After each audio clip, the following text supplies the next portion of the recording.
সুপ্রিয় দর্শক, আসসালামু আলাইকুম। নিউজ 24 এর সকালের সংবাদে আপনাদেরকে স্বাগতম। প্রথমেই জানিয়ে দিচ্ছি সংবাদ শিরোনাম। সীমান্তে বিএসএফ এর গুলিতে বাংলাদেশি নিহত। তত্ত্বাবধায়ক সরকারের অধীনে জাতীয় ও স্থানীয় নির্বাচন চায় জামায়াত। সরকার জাতীয় নির্বাচন থেকে মুখ ফিরিয়ে স্থানীয় নির্বাচনের স্বপ্ন দেখছে, মন্তব্য শামসুজ্জামান দুদুর। নতুন বাংলাদেশে নতুন করে চাঁদাবাজ হতে দেওয়া যাবে না, হুঁশিয়ারি হাসনাতের। ফ্যাসিস্টদের দোসররা নৈরাজ্য সৃষ্টির অপচেষ্টায় লিপ্ত রয়েছেন, দাবি মির্জা ফখরুলের। বিতর্কিত মন্তব্য, সেই ম্যাজিস্ট্রেট তাবাসসুম উর্মি চাকরিচ্যুত। পুলিশের সঙ্গে সংঘর্ষের পর পটিয়া থানা ঘেরাও, মহাসড়ক অবরোধ। শুনছিলেন সংবাদ শিরোনাম। পুরো খবর পেতে ভিডিওটি শেষ পর্যন্ত দেখুন। সর্বশেষ সংবাদ পেতে চ্যানেলটি সাবস্ক্রাইব করুন। এবার বিস্তারিত। সীমান্তে বিএসএফ এর গুলিতে বাংলাদেশি নিহত। চুয়াডাঙ্গার দর্শনা থানার সুলতানপুর সীমান্তে ভারতীয় সীমান্তরক্ষী বাহিনী বিএসএফ এর গুলিতে এক বাংলাদেশি নিহত হয়েছেন। নিহত ইব্রাহিম বাবু চুয়াডাঙ্গার দর্শনা থানার ঝাজাডাঙ্গা গ্রামের মাদ্রাসাপাড়ার নুরুল ইসলামের ছেলে। বুধবার দুপুর 12:50 থেকে 1:10 মধ্যে এই ঘটনা ঘটে। নিহতের পরিবার ও তার বাবা মোহাম্মদ নুর ইসলাম জানান, আমার ছেলে মোহাম্মদ ইব্রাহিম বাবু সহ 4-5 জন বেলা 12:30টার দিকে গরুর ঘাস কাটার জন্য সীমান্তের গালার মাঠে যায়। এ সময় ভারতের নদিয়া জেলার গেদে ক্যাম্পের বিএসএফ ৭৯ পিলারের কাছে গুলি ছুড়লে সে গুলিবিদ্ধ হয়ে ঘটনাস্থলে মারা যায়। পরে শুনতে পাই আমার ছেলের লাশ বিএসএফ এর সদস্যরা ওপারে নিয়ে গেছে। দর্শনা থানার ওসি মোহাম্মদ শহীদ তিতুমির জানান, নিহত ইব্রাহিম বাবুর গ্রামের বাড়ি ঝাজাডাঙ্গা এলাকা পরিদর্শন করে তার বাবা মায়ের সঙ্গে কথা বলে মারা যাওয়ার বিষয়টি জানা গেছে। তত্ত্বাবধায়ক সরকারের অধীনেই জাতীয় ও স্থানীয় নির্বাচন চায় জামায়াত। তত্ত্বাবধায়ক সরকারের অধীনে জাতীয় নির্বাচনের পাশাপাশি স্থানীয় নির্বাচনের দাবি জানিয়েছে জামায়াত ইসলামী। দলের নায়েবে আমির সৈয়দ আব্দুল্লাহ মোহাম্মদ তাহের বলেন, আমাদের অতীতের অভিজ্ঞতা বলে তত্ত্বাবধায়ক সরকার না হলে যেমনি জাতীয় নির্বাচন কোনো নির্বাচন হয় না, তেমনি দলীয় সরকারের অধীনে একইভাবে স্থানীয় নির্বাচনও কোনো নির্বাচন হয় না। বুধবার রাজধানীর ফরেন সার্ভিস একাডেমিতে ঐকমত্য কমিশনের সঙ্গে দ্বিতীয় পর্যায়ের ৮ম দিনের আলোচনা শেষে সাংবাদিকদের তিনি এসব কথা বলেন। আব্দুল্লাহ মোহাম্মদ তাহের বলেন, আজকের একটা বিষয় আমরা প্রায় ঐকমত্যে পৌঁছেছি, সেটা হলো নির্বাচনী আসনের সীমানা নির্ধারণের ক্ষেত্রে নির্বাচন কমিশনের তত্ত্বাবধানে একটি বিশেষায়িত বিশেষজ্ঞ কমিটি ও তত্ত্বাবধায়ক সরকার ব্যবস্থা পুনর্বহাল। তত্ত্বাবধায়ক সরকার ব্যবস্থা পুনঃপ্রতিষ্ঠার বিষয়ে জামায়াতের এই নায়েবে আমির বলেন, জামায়াত ইসলামী এই সরকারের মেয়াদ 4 মাস করার কথা বলেছে এবং স্থানীয় সরকার ও জাতীয় নির্বাচন এই দুটি যাতে তত্ত্বাবধায়ক সরকারের অধীনে হয় সেই দাবি জানিয়েছে। সরকার জাতীয় নির্বাচন থেকে মুখ ফিরিয়ে স্থানীয় নির্বাচনের স্বপ্ন দেখছে, মন্তব্য শামসুজ্জামান দুদুর। বিএনপির ভাইস চেয়ারম্যান শামসুজ্জামান দুদু বলেছেন, বর্তমান সরকার জাতীয় নির্বাচন থেকে মুখ ফিরিয়ে স্থানীয় নির্বাচনের স্বপ্ন দেখছে, যা কখনোই বাস্তবায়িত হবে না। জনগণের ইচ্ছাই চূড়ান্ত, তাদের ইচ্ছার বিরুদ্ধে কোনো পরিকল্পনা সফল হবে না। সভায় শামসুজ্জামান দুদু বলেন, যারা বলছে পিআর বা অমুক তমুক, তারা আসলে নির্বাচনকে ভণ্ডুল করতে চায়। কোনো কোনো মহল ও রাজনৈতিক দল শেখ হাসিনার ষড়যন্ত্রে পা দিচ্ছে, কারণ হাসিনা চায় না নির্বাচন হোক।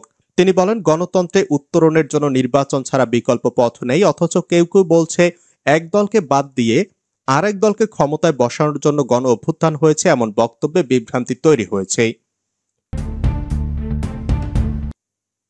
নতুন বাংলাদেশে নতুন করে চাঁদাবাজ হতে দেওয়া যাবে না, মন্তব্য হাসনাতের। জাতীয় নাগরিক পার্টির দক্ষিণাঞ্চলের মুখ্য সংগঠক হাসনাত আব্দুল্লাহ বলেছেন, নতুন বাংলাদেশে আর নতুন করে চাঁদাবাজ হতে দেওয়া যাবে না, খুনি দুর্নীতিবাজদের প্রশ্রয় দেওয়া যাবে না। হাসনাত আব্দুল্লাহ বলেন, অতীতের স্বৈরাচার আমাদের পথ রুদ্ধ করেছে, ধর্ষক এসে স্বাধীনতার সুফল ভোগ করেছে।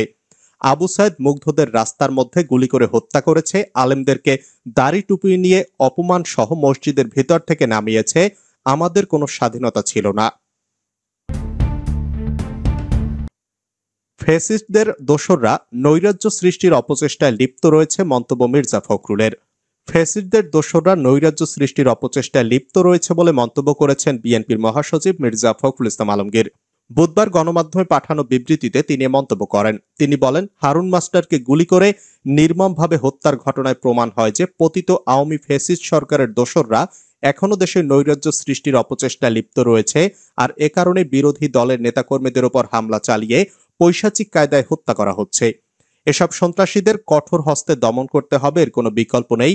সন্ত্রাসীদের দমনে সরকারকে কঠোর পন্থা অবলম্বন করতে হবে, নইলে সন্ত্রাসীদের দাপটে দেশ আবারও অস্থিতিশীল হয়ে পড়বে। মির্জা ফখরুল বলেন, বিরোধী দলের নেতাকর্মীদের উপর হামলা ও রক্তাক্ত পথ অনুসরণ করে ষড়যন্ত্রকারীরা যাতে ফায়দা লুটতে না পারে, সেজন্য দলমত নির্বিশেষে সবাইকে সজাগ থাকতে হবে। তাহলে দেশে প্রকৃত গণতন্ত্র, সুশাসন ও মানুষের জানমালের নিরাপত্তা নিশ্চিত হবে। বিতর্কিত মন্তব্য সেই ম্যাজিস্ট্রেট তাবাসসুম উর্মি চাকরিচ্যুত। ফেসবুকে অন্তর্বর্তী সরকার প্রধান উপদেষ্টাকে নিয়ে বিতর্কিত স্ট্যাটাস দেওয়ায় সাময়িক বরখাস্ত হওয়া লালমনিরহাট জেলা প্রশাসনের নির্বাহী ম্যাজিস্ট্রেট তাপসী তাবাসসুম উর্মিকে চাকরিচ্যুত করা হয়েছে। বুধবার বিভাগীয় মামলায় তাকে চাকরি হতে বরখাস্তকরণ, গুরুদণ্ড দিয়ে জনপ্রশাসন মন্ত্রণালয় থেকে প্রজ্ঞাপন জারি করা হয়েছে। প্রজ্ঞাপনে বলা হয়েছে, গত বছরের 6 অক্টোবর তিনি নিজ ফেসবুক এক স্ট্যাটাসের মাধ্যমে অন্তর্বর্তী সরকার ও প্রধান উপদেষ্টার বক্তব্য নিয়ে বিতর্কিত মন্তব্য করায় তার বিরুদ্ধে সরকারি কর্মচারী বিধিমালা 2018 এর বিধি 3 খ মোতাবেক অসদাচরণের অভিযোগে বিভাগীয় মামলা হয়। এরপর তাকে কারণ দর্শানোর নোটিশ দেওয়া হয়। তিনি নিরাপত্তার কারণে ব্যক্তিগত শুনানিতে অংশ না নিয়ে লিখিতভাবে জবাব দেন। তার জবাব গ্রহণযোগ্য না হওয়ায় তদন্ত কর্মকর্তা নিয়োগ করা হয়। এতে আরো বলা হয়, তদন্তে অভিযোগ প্রমাণিত হওয়ায় সরকারি কর্মচারী বিধিমালা অনুযায়ী তাকে গুরুদণ্ড দেওয়ার প্রাথমিক সিদ্ধান্ত হয়। এরপর তাকে দ্বিতীয়বার কারণ দর্শানোর নোটিশ দেওয়া হয়। তদন্ত প্রতিবেদন, দ্বিতীয় কারণ দর্শানোর জবাব, পারিপার্শ্বিকতা এবং বিভাগীয় মামলার নথি পর্যালোচনা তার বিরুদ্ধে অসদাচরণের অভিযোগ প্রমাণিত হওয়ায় তাকে বিধিমালা অনুযায়ী চাকরি হতে বরখাস্তকরণ সূচক গুরুদণ্ড দেওয়ার সিদ্ধান্ত হয় বলে প্রজ্ঞাপনে উল্লেখ করা হয়েছে। পুলিশের সঙ্গে সংঘর্ষের পর পটিয়া থানা ঘেরাও, মহাসড়ক অবরোধ। 2 দফা সংঘর্ষের পরদিন চট্টগ্রামের পটিয়া থানা ঘেরাও করে চট্টগ্রাম কক্সবাজার মহাসড়ক অবরোধ করেছে বৈষম্য বিরোধী ছাত্র আন্দোলনের নেতাকর্মীরা। তাদের উপর পুলিশের হামলার বিচার না হওয়া পর্যন্ত কর্মসূচি চালিয়ে যাওয়ার ঘোষণা দিয়েছেন তারা।